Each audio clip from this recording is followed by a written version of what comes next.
महाभारत के वन पर्व का यक्ष प्रश्न शायद आपको याद हो। इस पर्व में, इस प्रसंग में यक्ष युधिष्ठिर से पूछता है कि दुनिया का सबसे बड़ा आश्चर्य क्या है। धर्मराज युधिष्ठिर ने उत्तर दिया कि सबसे बड़ा आश्चर्य यह है कि हम प्रतिदिन प्रतिक्षण लोगों को अपने सामने मृत्यु के गाल में जाते हुए देखते हैं, बावजूद इसके हम हमेशा अमर होने की कामना करते हैं। हम सोचते हैं कि हमें मृत्यु नहीं आएगी। दरअसल यह मनुष्य की फितरत है। मनुष्य सदैव सदैव के लिए जीना चाहता है, वह इस संसार को छोड़ने नहीं चाहता है। और अगर उसे पता है कि मृत्यु तो शाश्वत सत्य है और एक दिन इसे आने ही आनी है, तो फिर वह अगले जन्म की कामना करता है। यही पुनर्जन्म है। पुनर्जन्म यानी अगला जन्म। मनुष्य यह मानकर चलता है कि इस जन्म के बाद भी हमारा जन्म होगा और आज की तरह ही जो हम सुख सुविधा भोग रहे हैं अगले जन्म में भी ऐसा ही होगा। तो आइए सबसे पहले हम आज इसी मुद्दे पर बात करते हैं कि इस पुनर्जन्म की कितनी हकीकत है और इसके क्या फसाने हैं, इसका क्या कोई वैज्ञानिक आधार है। और विभिन्न धर्म, जिसमें ब्राह्मण धर्म या वैदिक धर्म भी शामिल है, आगे चल के पौराणिक ग्रंथ इसके बारे में क्या कहते हैं, बौद्ध धर्म, जैन धर्म, सांख्य दर्शन और ईसाई धर्म, जैन धर्म, बाकी धर्म इसके बारे में क्या कहते हैं, इनके अनुसार पुनर्जन्म होता है या नहीं होता है, अगर होता है तो किस रूप में होता है, इन सब विषयों पर आज हम चर्चा करेंगे। लेकिन सबसे पहले हम बात करते हैं यूपीएससी में पूछे गए प्रश्न के बारे में। यूपीएससी और साथ साथ पीसीएस की भी परीक्षा में यह प्रश्न पूछा जा चुका है कि पुनर्जन्म का प्रथम उल्लेख किस ग्रंथ में प्राप्त होता है। तो ऐसे प्रश्नों का सीधा सीधा उत्तर होता है कि पुनर्जन्म का सबसे पहला उल्लेख है बृहदारण्यक उपनिषद में, और साथ ही साथ शतपथ ब्राह्मण में भी इसकी चर्चा मिलती है। तो अगर यह प्रश्न पूछ दिया जाए कि पुनर्जन्म का उल्लेख सबसे प्रथम किस ग्रंथ में मिलता है, तो बिना सोचे समझे आप उत्तर दे सकते हैं बृहदारण्यक उपनिषद। अगर बृहदारण्यक उपनिषद विकल्प में नहीं है तो फिर शतपथ ब्राह्मण। फिलहाल हम आगे बढ़ते हैं।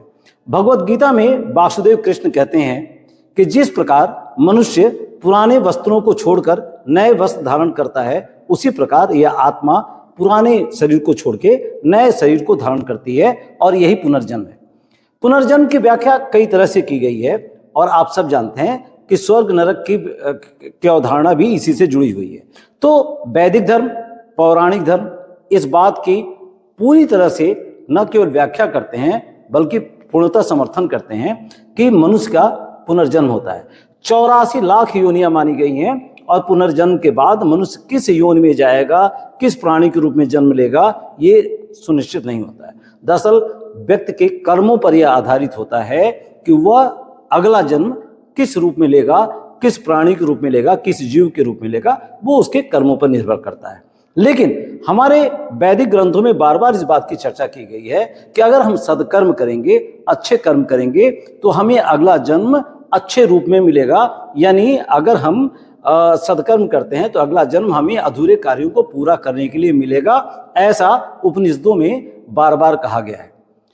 अगर हम वैदिक धर्म से आगे बढ़ें तो बौद्ध धर्म की बात करते हैं। बौद्ध धर्म और जैन धर्म दोनों 6ठी शताब्दी ईसा पूर्व वैदिक धर्म के प्रतिक्रिया स्वरूप पैदा हुए थे। जैन धर्म और बौद्ध धर्म दोनों ने ईश्वर को नहीं माना, वैदिक धर्म के कर्मकांडों को नहीं माना। बौद्ध धर्म तो आत्मा को भी नहीं मानता है। अगर बौद्ध धर्म आत्मा को नहीं मानता है तो फिर पुनर्जन्म को कैसे मानेगा? क्यों? क्योंकि पुनर्जन्म किसका? पुनर्जन्म तो आत्मा का ही होता है। ऐसे में पुनर्जन्म का सवाल ही नहीं उठता है। अगर आत्मा नहीं तो पुनर्जन्म किसका? लेकिन यहां हम गलत सोच रहे हैं। बौद्ध धर्म पुनर्जन्म को मानता है, यद्यपि वह आत्मा को नहीं मानता है, बावजूद इसके पुनर्जन्म को मानता है। तो सवाल उठता है पुनर्जन्म किसका? अगर आत्मा का नहीं तो फिर पुनर्जन्म किसका? बुद्ध से जब पूछा गया कि पुनर्जन्म किसका होता है, तो उन्होंने कहा कि हमारी अधूरी इच्छाओं का, हमारी वासनाओं का पुनर्जन्म होता है। अगर हमारी इच्छाएं अधूरी रह जाती हैं, अगर हमारी वासनाएं अपूर्ण रह जाती हैं, तो हमें उन्हें पूरा करने के लिए दोबारा जन्म लेना पड़ेगा। तो पुनर्जन्म से मुक्ति का रास्ता क्या है? पुनर्जन्म से मुक्ति को बौद्ध धर्म में निर्वाण कहा गया। तो निर्वाण या पुनर्जन्म से मुक्ति का रास्ता क्या है? बुद्ध कहते हैं कि अपनी इच्छाओं से मुक्त हो जाना, अपनी वासनाओं से मुक्त हो जाना।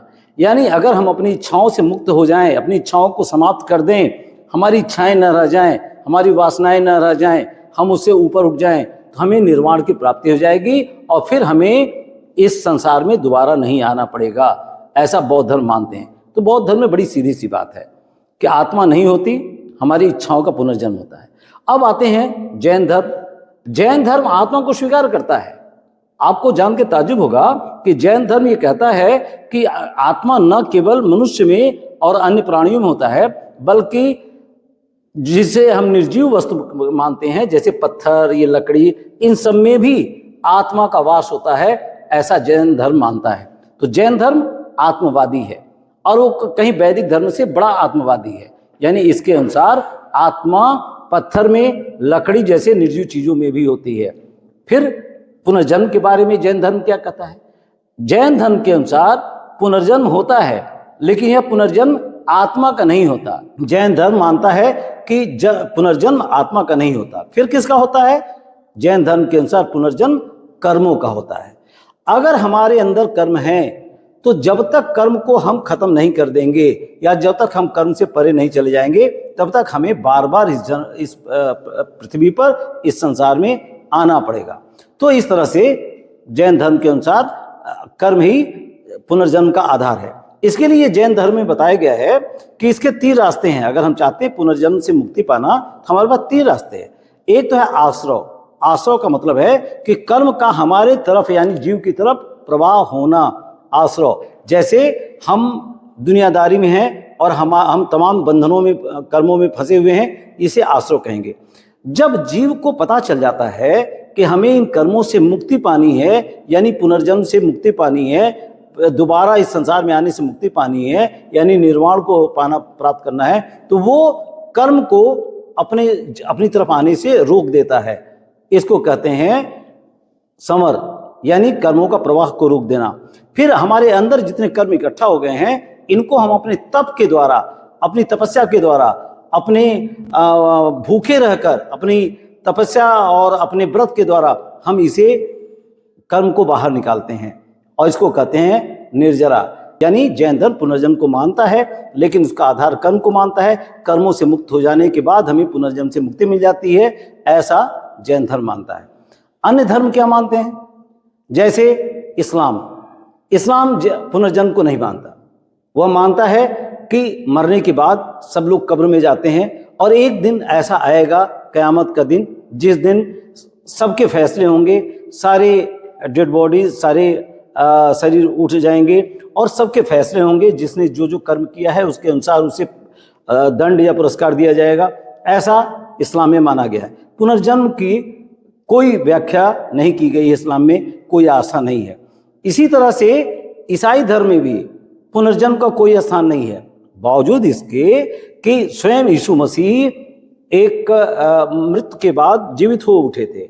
उनको आप जानते हैं सूली पे लटका दिया गया था। उसके बाद वो अपने शुभेच्छुओं के बीच में, अपने समर्थकों के बीच में जिंदा होकर लौट आए थे।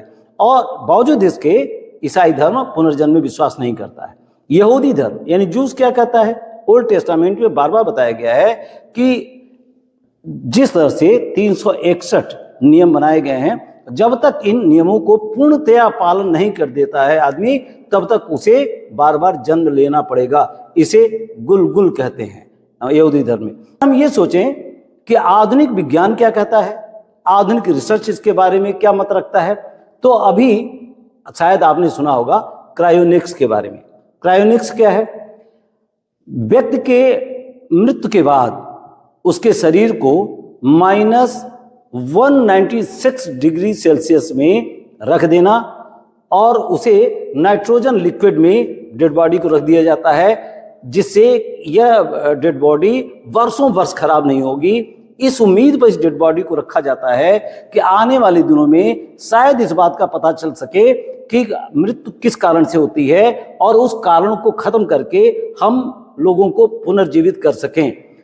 यद्यपि आज की तिथि में विज्ञान के पास पुनर्जन्म की जैसी कोई व्यवस्था नहीं है कि मनुष्य मृत व्यक्ति को जिंदा कर सके विज्ञान, ऐसा कोई हमारे पास तरीका नहीं है। लेकिन विज्ञान ये मान के चल रहा है कि आने वाले दिनों में हम ऐसे रास्ते खोज निकालेंगे जब मृत व्यक्ति को हम जीवित कर सकेंगे, और इसी उम्मीद में डेड बॉडीज को रखा जा रहा है। फ्रीजर में रखा जा रहा है, 196 डिग्री माइनस डिग्री में रखा जा रहा है, इस उम्मीद में कि उसे फिर से जीवित किया जाएगा। और करोड़ों करोड़ों रुपए में तमाम लोग अपने डेड बॉडीज को रखने के लिए वेटिंग में हैं।